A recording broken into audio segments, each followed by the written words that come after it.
Zack and Timers. It's so good to see you. Today we are doing a music interview with Tyler Rydosz. He is one of the composers of Zack In Time. He was one of the people who made our amazing theme song. So we're going to get Tyler on in just a moment. Happy St. Patrick's Day. By the way, I'm Holly Payne. I am the PR manager for the show. We're going to be doing a Q&A with some questions that people have been wanting to know about the Zack In Time theme song. So let's get Tyler on.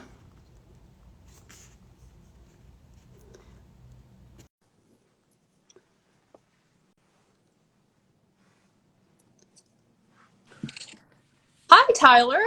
Hey, how's it going? Great. How are you? I'm doing good. I'm enjoying the sunny LA weather. Yeah. So, first of all, happy St. Patrick's Day. Happy St. Patrick's Day. I'm wearing green Oh. somewhere. I'm wearing the opposite of green, red. Well, luckily we're doing this remotely, so you won't get pinched. Yeah, making sure no one's around. Yeah. So it's awesome to have you on. We were Happy to be hoping to on. get Chris Lee on as well. He might be showing up, but he had some important things that came up at the last minute. We totally Yeah, understand. so But that's always the problem with, yeah, you we'll know, hopefully have him on soon. yep. But we are so happy to talk to you about the amazing work you've been doing on the Zack In Time theme song. Yeah, happy Um, to talk. yeah, yeah. You and I actually currently work together on another show called Robin Zom. Yep, That's where I knew you from before Zack In Time.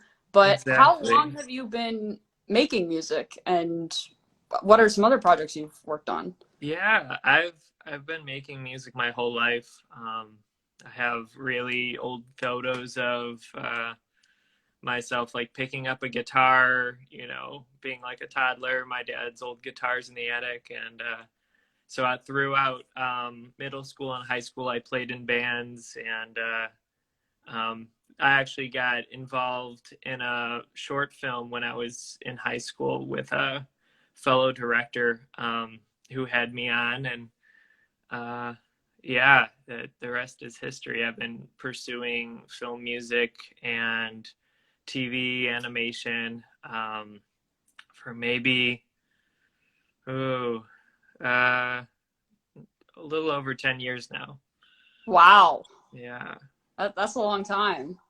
So in that time, I did a lot of short films, a lot of school things. But most recently, I got a chance to help out on a film that was going to be in theaters. Now it's slated for just Netflix. But Sony Animation's Wish Dragon, I did all the synth and got to add to the lead composer, Philip Klein, his amazing, amazing orchestral music. Um, so yeah, that's probably number one right now. But closely behind that, I just finished up a film not too long ago that I had scored during quarantine called Echoes of Violence, and that is going to be premiering this Saturday at Cinequest's virtual film festival. So I'll be making a post about that shortly, but I'm really looking forward to that release. Very cool. Yeah, that's so exciting. You've worked on so many different kinds of projects. We're very excited to have you working on Zack In Time. How did you end up working on the Zack In Time theme song? Yeah, actually. So, yeah, as you mentioned, we work on Robin Zom together, and I did the theme to that show just because it's kind of a show that doesn't have room for that much music during the actual show. Mhm. So I was like, I'll do a theme, and I had a ton of fun with that. And when I saw you posting about Zack In Time when things were starting to pick up steam with all that, I was like, wow, I'd love to be involved. But actually, they had a wonderful composer already on board that I know from composer circles. And I was like, well, if there's any way I can help, I'm up for anything. And they needed a theme. And so Um, I had some thoughts. I was like, okay, they told me that this is uh, this the creator and the producer, Paige and Christian, and they knew they wanted it in uh, a certain style. They wanted it to sound like, it came out of the early 2000s. Right. Um, but I don't sing and I don't do anything with lyrics normally. But I took that challenge and I actually, I reached out to Chris, and I knew he was doing amazing things, and we know each other from back in undergrad at Belmont University. So um, yeah, he was really stoked to want to do something like that, and now now we have this awesome theme for you all. Yeah, and I can confirm it sounds amazing. I know we've only released about 15 seconds of it so far, but the full version is coming and Yeah. it's going to be epic. I know from the snippet that people have heard, some people have said, "Oh, this reminds me of Danny Phantom," or "Oh, this reminds me of Kim Possible." I just think that's a huge compliment. Yeah. So much nostalgia there. There's so much, as you said, early mid 2000s vibes, and it really is a testament to the memorable beat of the song. Hmm. um And I tried to stay true to that as well. I knew what kind of synths they were using, and they were using a lot of hardware synths that I don't really have. They're crazy expensive nowadays. But I was using like the next best thing, which are like emulated versions of those very same synths. mhm. So, the synths that you're hearing sound exactly the same as like the synths that I'm using, um, because they're, emulated to sound that way. And, it helps connect those two worlds without it. Um, I'm not copying anything. I'm just using their same tools, their same like flavors, and uh, yeah, that's so much fun. Yeah, I definitely like being able to take an inspiration and put your own twist on it to sort of make a nod to the past, but also making it this fresh new thing. That's Exactly. so amazing. Yeah. Are there any other inspirations that for you personally that you felt you brought to the table, or besides just obviously the inspirations that we're going for? Yeah, it was basically, listening to all these themes growing up, from like Danny Phantom, Dexter's Lab, like Jimmy Neutron, Kim Possible. Um, those themes, like, are in my bones now. Um, so to produce music in that same style is, I'm sure it's taking a lot of like other different genres and music I listen to. But I listen to so much that, I really can't pinpoint anything. But yeah, with that, listening to not just the music that is the inspiration, but all sorts of other music, like, actual, um, hip hop albums that were just released. I was listening to how they, um, get the drums to sit fine, and how they use like melodies, between the rap lyrics or, sung lyrics, and um, yeah, taking all that into consideration, it kind of modernizes, like, what could just be straight up retro. Right. Yeah, that's so cool. Is there like something that obviously you want to have that memorable sound, but is there something that you feel makes a really memorable theme song? Like what defines that for you? Yeah. I mean, that all goes down to Chris.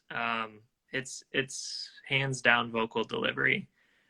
Because you can write great music, but if like, the vocals are not quite at the level that they need to be at, um, that's why all of these themes we resonate with us so much, is because of the delivery, like, the drama in the way that they tell the story of the theme song, is so much of the song. And without that, like, it's just another track that, doesn't bring you into the story. It just tells you about the story, and, that's great. But, yeah, you're really looking to captivate an audience here. And that's what Chris did. Yeah, I completely agree. And that's such an eloquent way of putting that because, it's one thing to sing a song or to rap a theme song, and it's another Mm-hmm. thing when the person delivering those lyrics is really acting and Yeah. engaging the audience in the story. It's not just, here's the character, here's what they're about, here's what happened to them, and here's what we're doing now. It's Yeah. like, There has to be there are, suspense. There has to be, like, something at stake. There has to right. be, um, you know, so Mhm. much of yourself uh, in that story. Right. And, obviously, since the theme song isn't released, I wish I could cite specific examples, but there are lines in that song that make me go, wow, I feel like Chris is Zach Yeah. Yeah. when he's singing, or is this other character. And it's just like, wow, it Hmm. that's what people remember, because people remember characters. That's right. Yeah. Um, so that's awesome. So you and Chris have been working on this mostly remotely. Yeah. All remotely. What was that? What is this whole process like? How long has it been Oh, taking you? yeah. Uh, what was your communication like? What was your process? Yeah. So, I mean, backing up all the way to the beginning, the whole process was, I got some ideas from Christian, and, um, you know, kind of the bones of, like, okay, I think this would work for what they're going for. Um, and it took me like 2 days to write, like, the basis of the beat and the melody. Um, but then with lyrics, that was a lot of, like, back and forth of, how it should be like a fast song. But I was putting in so many lyrics that by the time, Chris got around to singing it, he was cutting stuff. He was like, okay, it would actually work better if we cut out this entire, excuse me, this entire, like, phrase right here, and just changed it to, like, this one word or a couple words. Um, and uh, I jumped on a Zoom call with him while he was in the studio, in Atlanta, recording this, Mm. because that's where he lives right now. And yeah, we went back and forth, on some delivery of lines. Uh, he, I mean, what I like to do is I like to give the people that I'm working with a lot of freedom to, have fun with it. I don't put in, like, all these restrictions of, like, make sure, like, this part's really, like, this way, and this part's like that way, and, micromanage the whole thing. Because when you work with really, like, talented people, um, they'll either get that, or they'll have, like, a better idea of, what to do from their perspective. And it's something that, like, I've never would have thought of, and it really adds to the whole project. Um, so yeah, we worked together on that. He recorded in, maybe, I think, about 2 days. So it Wow. was like 2 days to write, months passed, 2 days to record. And then mixing, I gave it to a friend of mine, who's so much better at mixing this kind of music than I am, Kevin Hutchins. And he really did some amazing work with it. And the same way, I didn't give him, like, these huge restrictions, but he took it, and he, like, made it into something that, you can A and B it, and you can find, like, yeah, these are actually really, really different. Like, I like these kind of points from the first mix that I, like, tried with, and then, like, but then there's all of these other points that like Mix 2 by my friend Kevin, really hits the nail on the head with like, just getting the vibe right, getting everything to sit well, all the instruments to like play nice, because there's a lot going on in the song. And then yeah, after that we gave it to another friend of ours. These are all friends like I made in Nashville during undergrad. So yeah, his name's Sam Rodberg, and he mastered it, and he's an incredible like engineer too. And so it's like all of these amazing people on board putting their small touch on it over the course of, I want to say, like 4 or 5 months. That's kind of what you're hearing when you're hearing this song. I'm definitely hearing that, because the fact that you're talking about how collaborative it was, like, that's how the best ideas come. It's not just from it. Projects are rarely a one-person show or a two-person show. When you guys all get together and bounce ideas off of each other and are open to maybe someone else might have a better idea, it's just, that's how you have the team environment that leads to something great like this. Exactly. Yeah. And it's also interesting that I feel like mixing and mastering isn't talked about as much as it should, because these theme songs, for example, with Danny Phantom, people are like, oh yeah, Guy Moon, and Derek Batiste sang or rapped it, and people don't like. I feel like it's such an important part of the process that people don't acknowledge as much. Yeah, it really. Yeah. I mean, that's how when you're trying to put music together, kind of at this level where this is a kind of show that could get picked up by like a bigger network, if that's the direction it goes. You really have to put in like you have to pull all of the stops and really make it stand out at that level. Right, because especially with a show like Zack In Time, a theme song, you have to tell the audience in 30 to 45 seconds why they should sit down and watch. Yeah, exactly. Kids or adults or both to hear the song from the other room and know that it's time to watch. Yeah. And, like, especially when you're pitching a show or you're preparing to pitch a show, you have to show that not only is this a good story and something that should be told, but it's something that is itself a celebration. Yeah. You have, like, not in a big-headed way or like, we're the only good show out there, but it's just kind of like, this is something that we're excited about and people can be excited about instantly. I mean, instantly recognizable. Exactly. That, it's, as you're saying, you need to captivate people like instantly. But yeah, like, as we were saying before, like it's all about, captivating in the way of making like the audience feel like, they're in the story, or they're, a character in this crazy zany show. Yes. And I think definitely with the ensemble cast that Zack In Time has. Oh yeah. I mean, so many kids will see themselves in Zack, who might not have seen themselves before.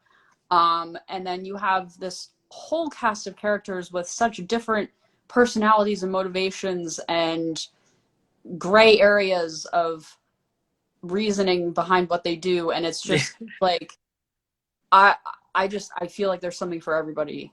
Yeah. Oh, definitely. That's a great way to put it. Yeah. Do you have any advice for people? Because you've been doing this for 10 years. And I feel like, people people who have heard this song, even just such a short snippet of it, are already so inspired by it that they might want to know, how do I make something like that? How do I get to write music for animated shows? Because I feel like that deserves to be talked about. For sure. And it's a long, confusing path that, like, you know, it's everybody always is wondering, you know, what is the path to get there? And there's so many examples I can pull out of, like, people that, um, you know, they've made uh, like such a weird zigzags, like squirrely path to get here. Um, and then you compare that with somebody else who like tried to like get here on like the straight and narrow sort of path. And um, I wouldn't be able to say that like one way is like the right way and one way is the wrong way. It is, you know, it's a gift to be able to do this sort of a thing. But my biggest encouragement to people usually is to have an outlet, because like self motivation can only go so far. You know, I bet you like, you know, I would not have like even finished this song, you know, let alone like write it, if there wasn't like a deadline, if there wasn't like a, you know, like we need this song by, you know, March 17th, and if you don't have, you know, this by March 17th, like, you know, that's gonna mess up like the whole delivery of, you know, you know, being able to, you know, just get, like fulfill your obligation to like what you had, you know, signed up to do. So yeah, the kinds of outlets that I've seen work really well are people who like rescore TV shows that, you know, that they really love, like writing a new theme to a TV show you really love, and then, you know, put that on YouTube and, you know, Twitter, and tag the people in charge of that show, and they, you know, might post about it, and that, you know, helps your cause of knowing like, you know, if you're doing the right thing or not. Is I've seen that so many times when people like, you know, Zack In Time does, we post fan art, Yeah. and we say like, this is really cool, we really like this. And I think if you do enough of different outlets, you know, over the course of like the marathon, you know, knowing that it's not a sprint, but like over the course of 10 years, it's like a, you know, you're sure to end up on some really cool show somewhere doing like what you love, because you've made it through, you know, that time, sticking to something, you know, that you feel like you're like pretty okay at, or, you know, good at, and or like, you know, you don't know how you're doing with it, but you know, you send that music off into the world, and see the reception and learn from the reception, and yeah, grow as a artist and as a person and all that. Yeah. Yeah, that's amazing advice because you have to love it. I mean, Yeah, obviously, you know, you were hired to work on Zack In Time, but you cannot wait for someone to give you a job or give you an opportunity. You have to just be making things that you want to make and not be afraid to share them and not be afraid to post something and then realize 2 months later, oh, I could have improved that because you probably can now because you yeah, and you know, if you just sit around thinking that no one's going to notice your stuff and you're not going to get anywhere, then you're not going to make anything. that's And if true. you stop doing something that you don't love, then what's the point? So I think it's really important that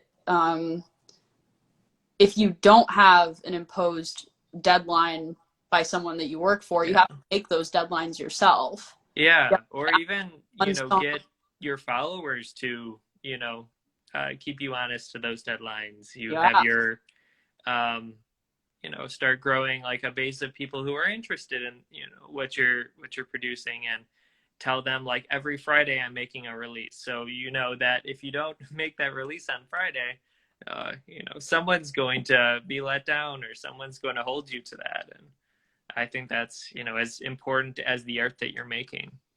Yeah, yeah. And I think sometimes for people who do understand that, but then they step back because they think, oh, if I'm going to do like an Inktober art challenge and post every Mhm. single day of October, what if I have an off day and I can't do it one day and then I will have failed?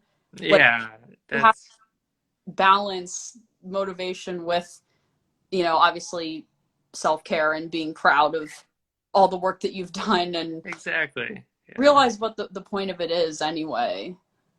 Um, it's that's never true. all or nothing battle. It's just trying to make as much cool stuff as possible and inspire as many people as possible. That's right. Yeah, I Yeah. couldn't have said it better myself. um, yeah. Well, is there anything else you want to tell us about the Zack in Time theme song? Any Hmm. stories, fun anecdotes, things that changed in a cool way? I know you mentioned, Yeah. is.